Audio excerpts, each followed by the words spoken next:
Assalamualaikum warahmatullahi wabarakatuh and good morning everyone. Oke, karena ini masih pagi ya, jadi saya sapa dengan good morning. Oke teman-teman, how's life today? I hope you all are in the good condition.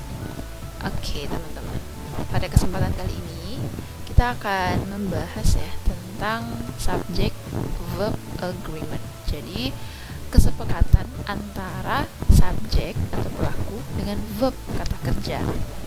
Kenapa sih kita membahas ini? Karena gini teman-teman. Jadi di dalam sebuah kalimat ya, sentence itu subjek sama verb itu adalah sesuatu yang harus ada.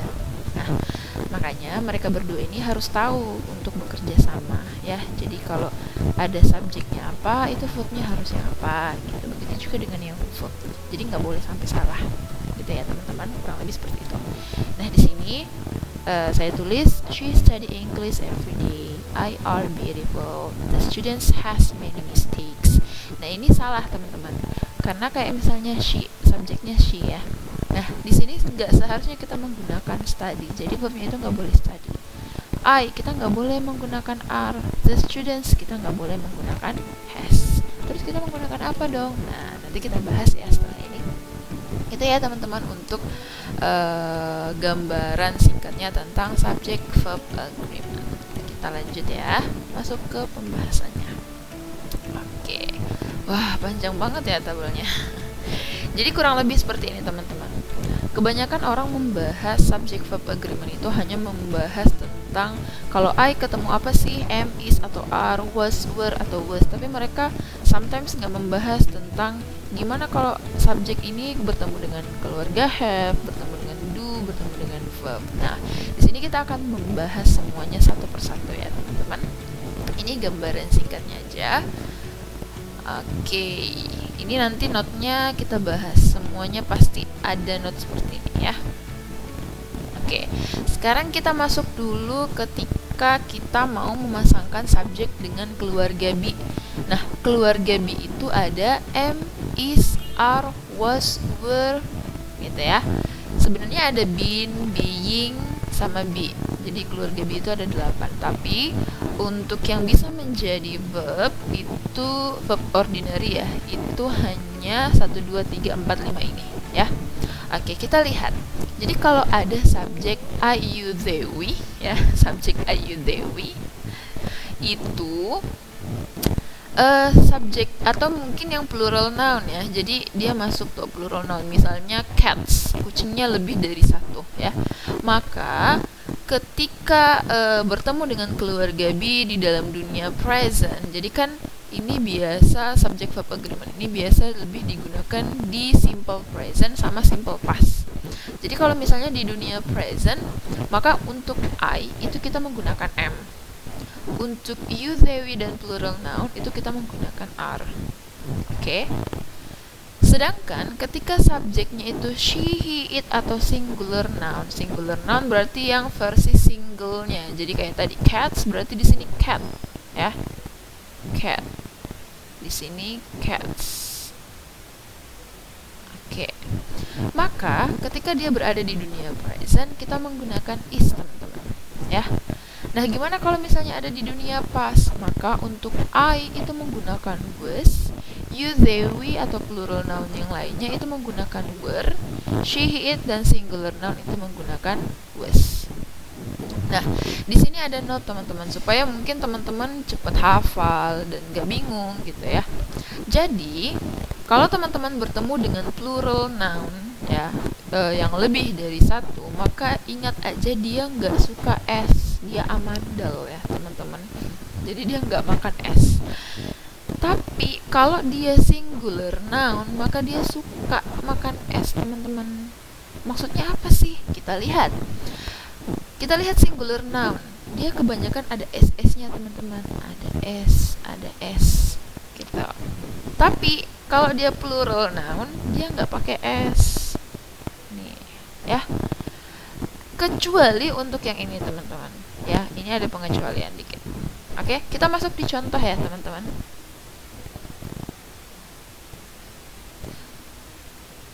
Oke, Kita masuk di contoh. Misalnya yang pertama, kalau misalnya teman-teman pakai simple present nih, misalnya mau bilang saya cantik, oke, maka langsung aja I am beautiful. Jadi nggak boleh kayak yang tadi ya teman-teman, nggak boleh I are beautiful karena udah ada aturannya di sini.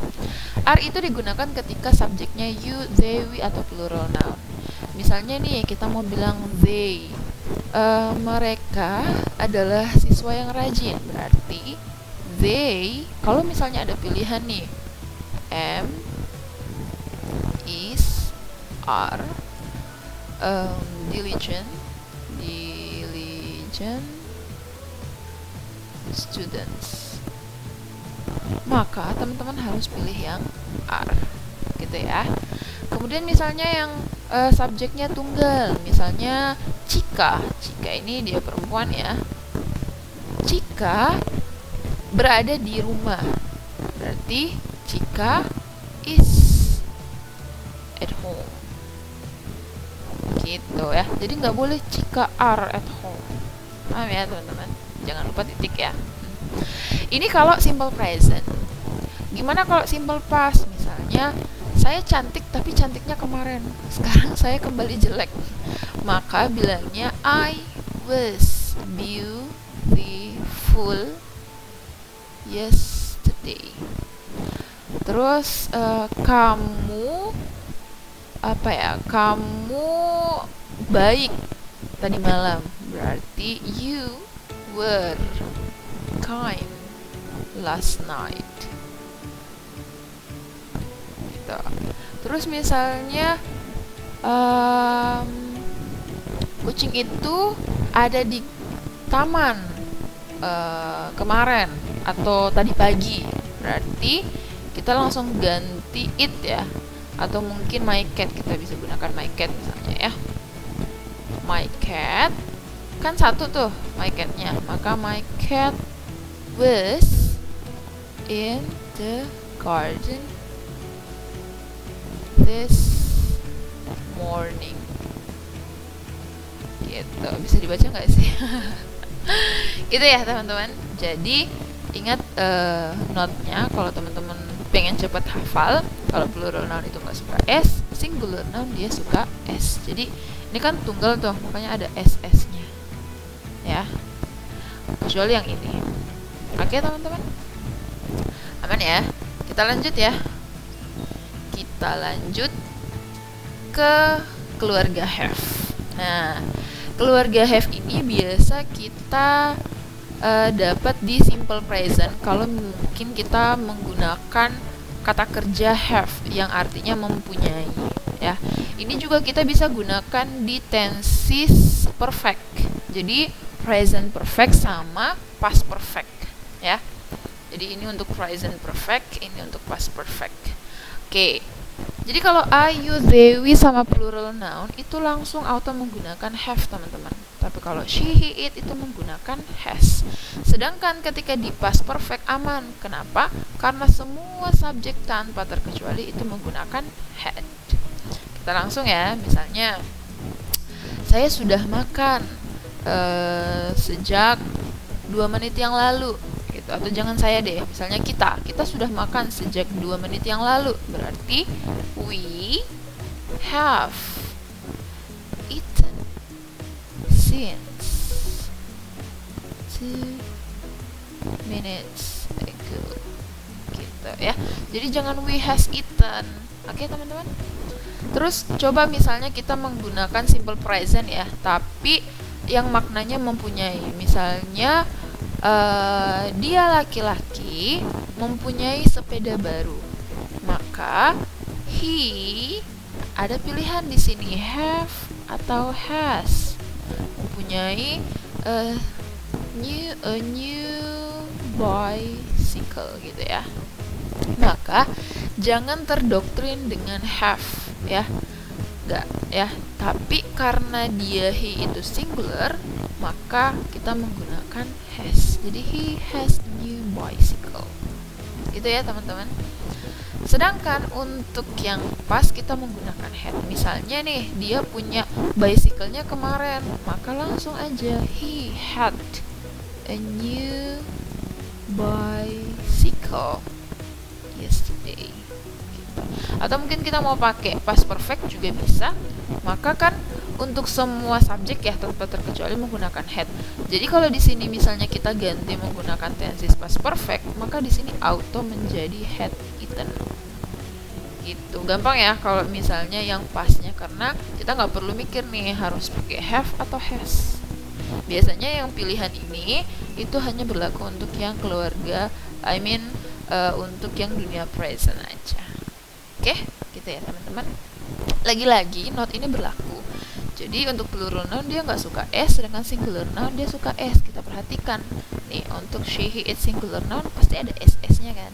Tapi kalau yang plural noun dia nggak suka s. Oke teman-teman, kita lanjut ya. Sekarang gimana untuk keluarga do? Nah, keluarga do ini biasanya kita pakai ketika simple present tapi yang bermakna melakukan. Kalau tadi kan simple present tapi have itu yang bermakna mempunyai kan. Atau keluarga do ini biasa muncul ketika kalimat negatif ya, kalimat negatif atau interrogatif di simple present dan simple past yang active voice. Oke. Contoh nih, misalnya teman-teman kalau misalnya nanya gini, kamu belajar tiap hari? Apakah kamu belajar tiap hari? Nah, itu kita nggak boleh bilangnya does you study every day?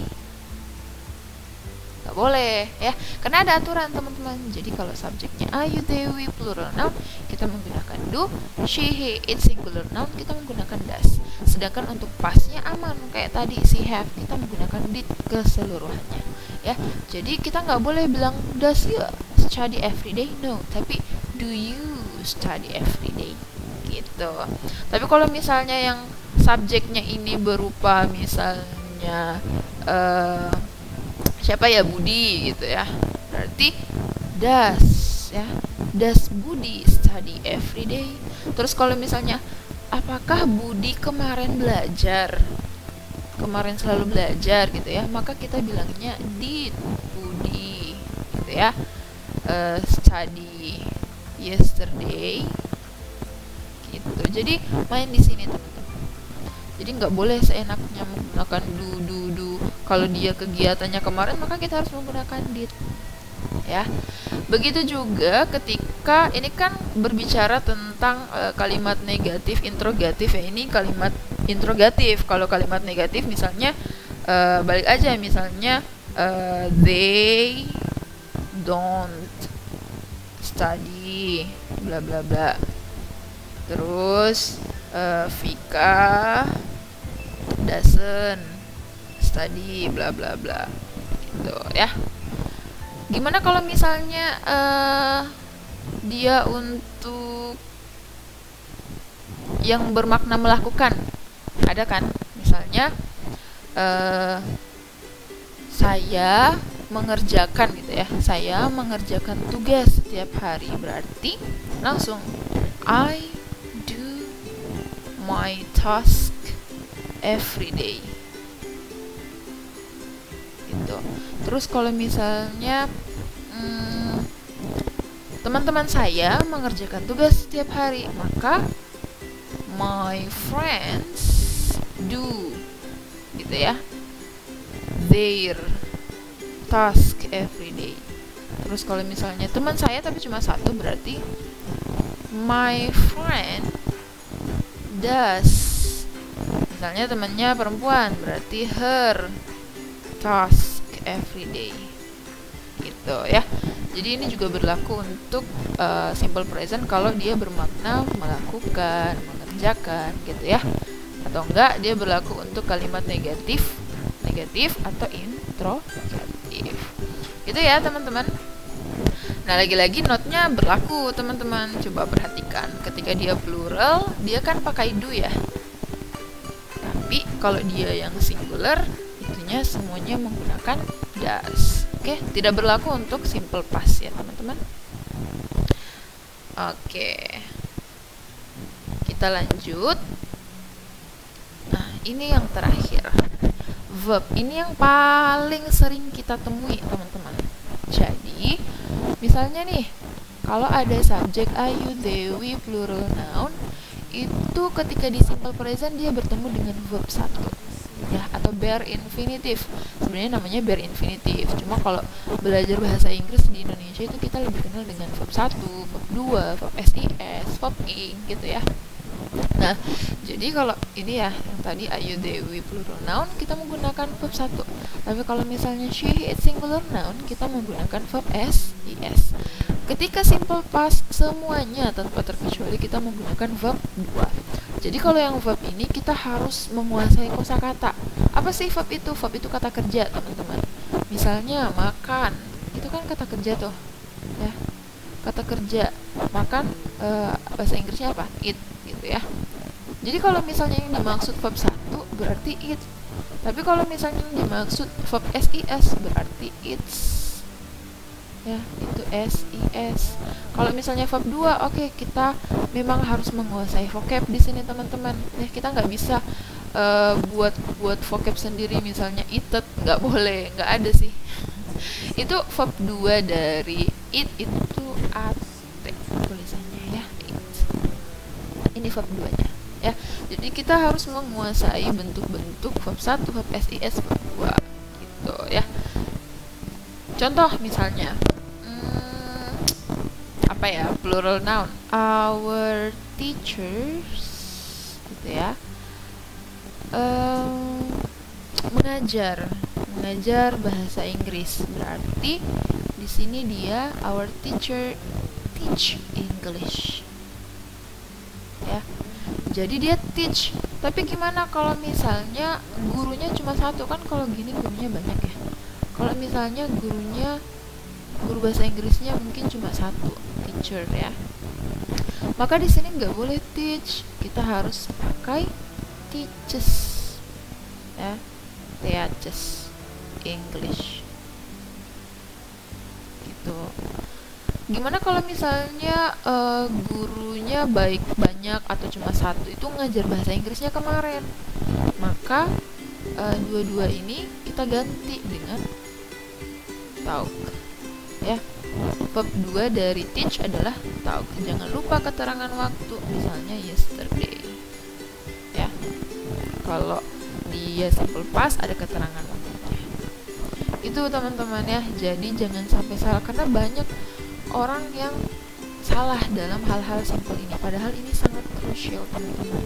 Jadi subject verb agreement ini teman-teman bisa aplikasikan di semua bidang bahasa Inggris, writing, speaking. Jadi kalau teman-teman lancar speaking ya misalnya, tapi grammarnya berantakan, hanya persoalan SIS yang subject verb agreement ini aja berantakan, itu akan merubah semua persepsi orang walaupun teman-teman ngomong Inggrisnya itu fluent gitu ya, teman-teman.